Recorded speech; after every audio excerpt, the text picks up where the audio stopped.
go in, I just want to chat with you a little bit today about something pretty awesome.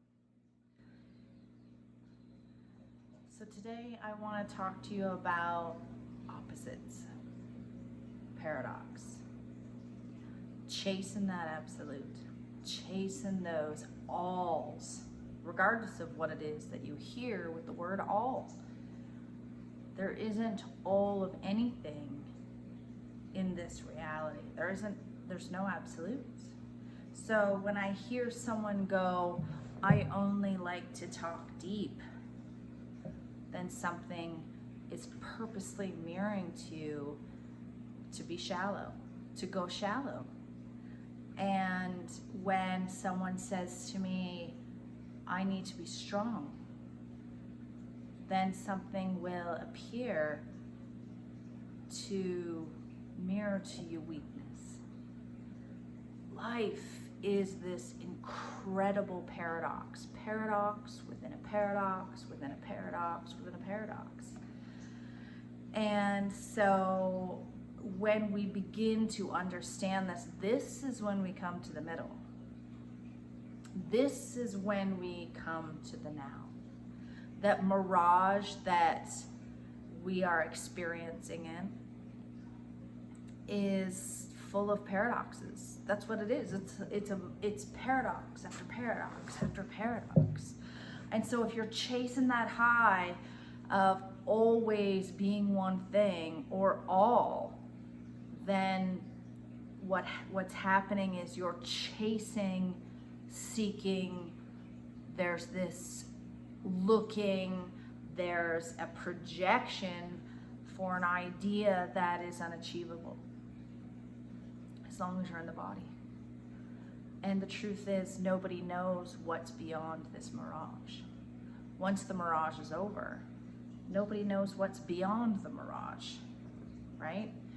So when you consume yourself in the moment, when you consume yourself and accept those paradoxes, that's when life begins to reveal itself to you. That there's no need to deny anger. There's no need to deny strength or weakness, anger, sadness, happiness, joy. There's no need to deny anything. You're in a mirage.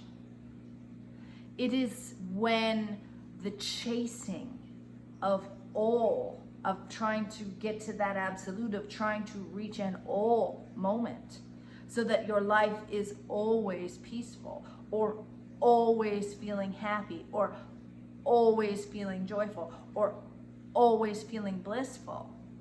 That's not possible in the mirage, because we're here to experience the good and the bad. One day we'll have a good day, and the next day we may have a bad day, or it might be 2 days down the road. And 1 month we'll have a great month, and next year we'll have a bad month. And 1 year we'll have a great year, and the next year we might have a bad year.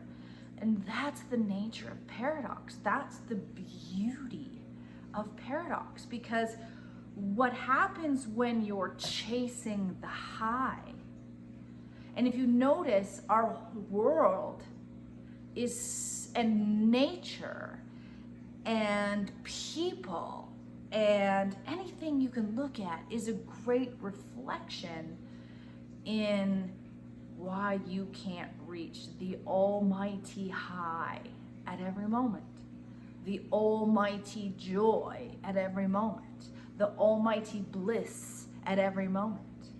So when someone says to you and all, they are in conceptual thinking.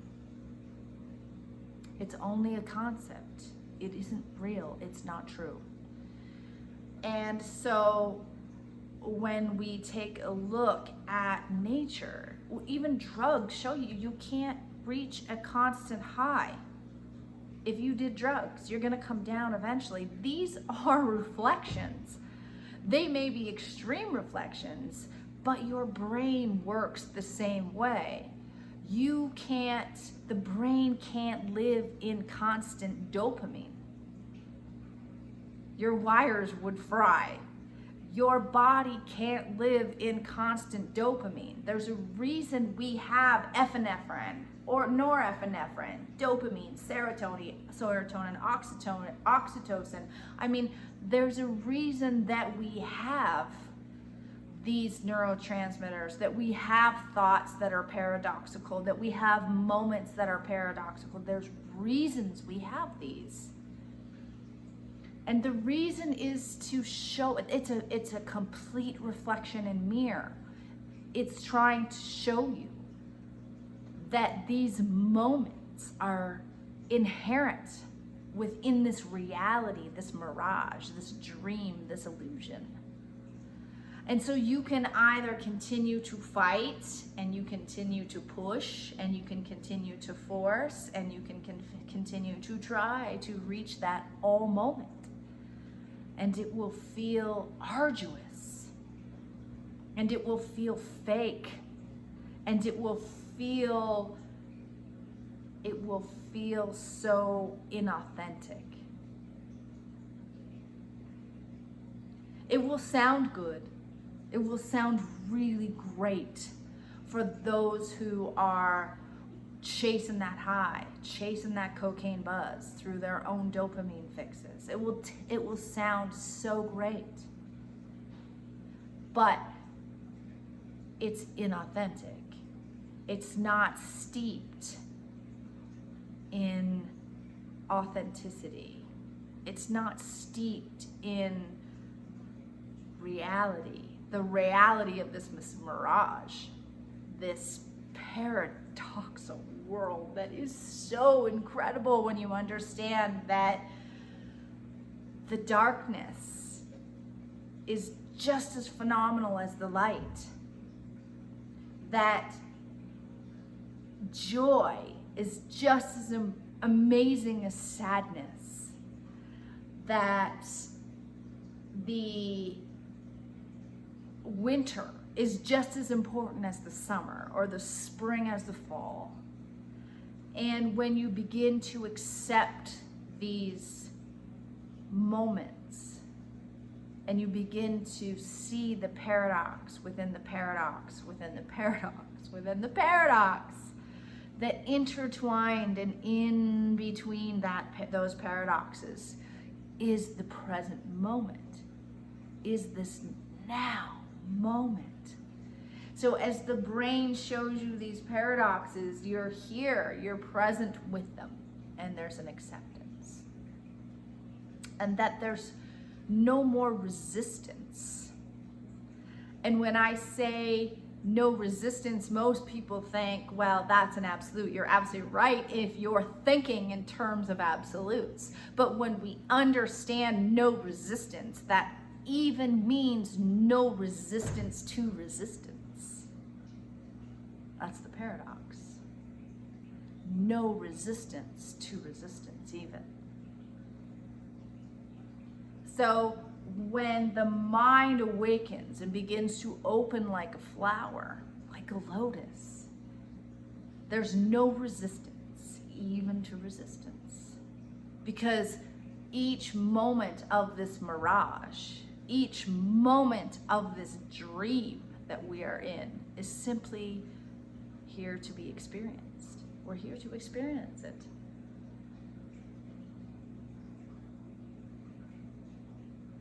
And so there's no resistance to, again, even resistance. There's no resistance to even resistance. There's no resistance to tears, to pain. Pain is so lovely when you experience it fully. It's amazing.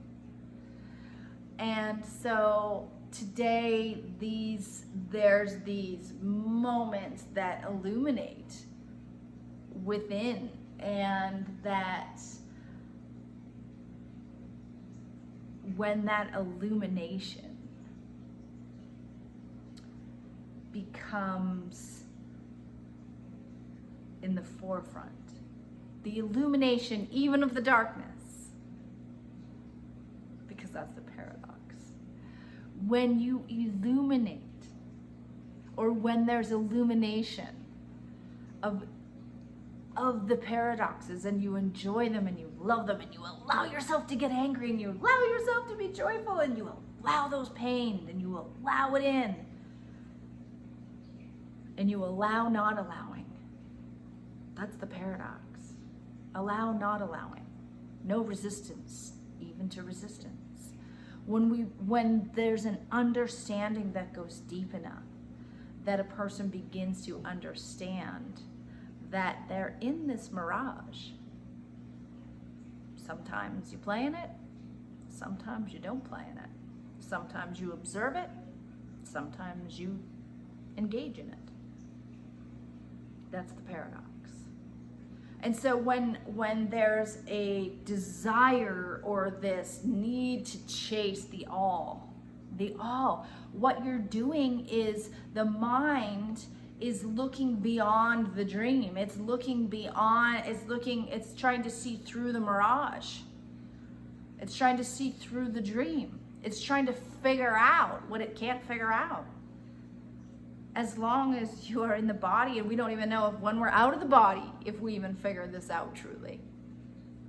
We don't know. That's the true understanding of not knowing. That's the true thing when Ram Dass said, when you reach high enough. Remember though, sure you reach high, but you've also been to the low. You accept those paradoxes. That's that understanding. That's that knowingness of, I can't know what's beyond this mirage. I can't know what's beyond this dream that I'm experiencing in. I can't know, and that what I am experiencing is truly perceptional. It's my perception. It's the perception I am here to experience. And so when we begin to see that, it's consciousness within a consciousness within consciousness within a consciousness, and it's layered and it's not layered, and that's why it looks a little bit crazy. That's why that's why it's not really achievable. That's why it's not really achievable. That's why it's not achievable. Absolute isn't achievable, because as long as you are in this illusion, as long as you are in this mirage, you can only guess what's beyond this mirage and this illusion. You can only guess. And what happens is most people continue to do their best to guess and say, this is what's beyond the mirage. This is what's beyond here. This is the absolute, that this is all, whatever it is. So this word, whatever you put in there, peace, joy, whatever, is all. That's all there is. That's an absolute. And the truth is that you cannot know that. No one can know that. Because no one can actually see beyond the mirage. No one can actually truly see beyond the mirage. They can only guess at it, guesstimate. They can only hint at what's beyond the mirage, but they can't actually know. It's like a box that's empty, or not a box that's empty, a box that's put together. And there's a lid on it. And you can shake it, you can smell it, you can use your senses to touch the box and listen to the box and try to use your intuition to see what's in the box. But the truth is, until the lid is taken off, you won't know what's in the box. And that's the same for what's beyond this mirage.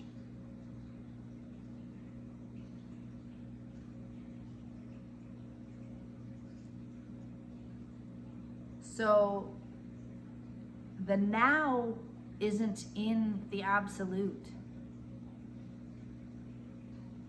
The now isn't in the absolute. And what I mean by that is that if you are chasing an absolute, you may be able to espouse the now, meaning use words to describe what the mind thinks that it is, and miss the mark. But the now doesn't exist in the absolute, within this dream, within this mirage. Because the paradox is time within the now. And so what happens is then, because someone's chasing the now within the idea of the absolute, then their mind has to be in the now. Their mind has to tell them to be in the now. Come back to the now. Be in the present. It has to continue to say these things. It has to continue to mantra it.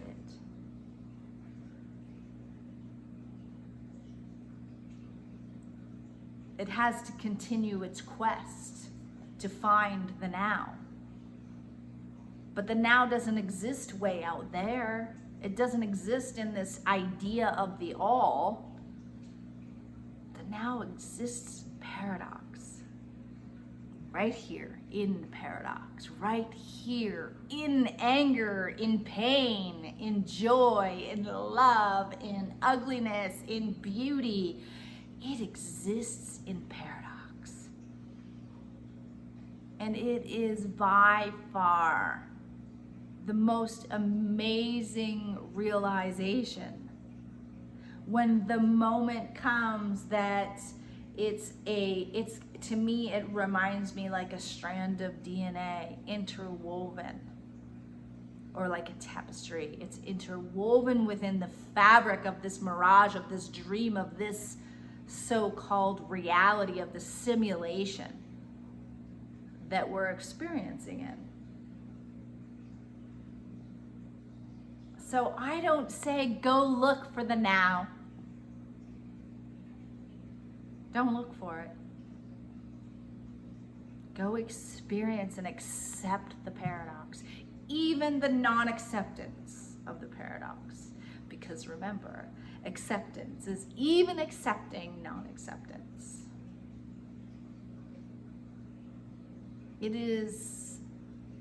There is this